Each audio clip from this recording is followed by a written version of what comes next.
Many do not know the story of the infamous Major Kaduna Nzeogwu, but pull up your chair, I will tell you in a minute. What you are about to hear is a chapter of Nigerian history hidden away from our classrooms. It started with a whisper. On 15th January 1966, just barely 5 years after independence, Nigeria witnessed the unexpected. A group of middle-rank army officers launched the first and the most vicious military coup in the nation's history, and Nzeogwu led this coup. This coup was very deadly, and many military and political actors were unalive.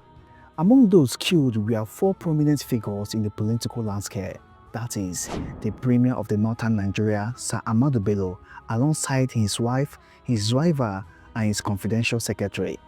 The Prime Minister of Nigeria, Sir Abubakar Tafawa Balewa, the Premier of the Western Region, Samuel Akintola, and the Minister of Finance, Festus Okotie-Eboh. Although this coup succeeded in Kaduna, it collapsed in other regions, and many of Nzeogwu's coup plotters were either killed or captured. With the country now in turmoil, the Senate invited the most senior military officer, General Agunyi Ironsi, to take control and crush the rebellion. Ironsi needed to regain the north, and he resorted to calculated diplomacy and strategic cunning. He instructed two of Nzeogwu's closest friends to persuade him to surrender. Ironsi promised Nzeogwu that he would retain him in the military hierarchy and also involve him in reshaping Nigeria's future. But this was a very big lie. Ironsi had no intention of honoring that promise, and he never did.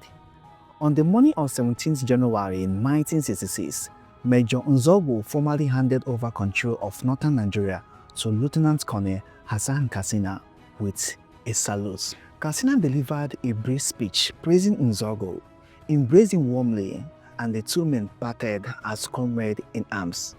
Trusting Ironsi's word, Major Nzeogwu flew to Lagos to take up the position he was promised in the new order.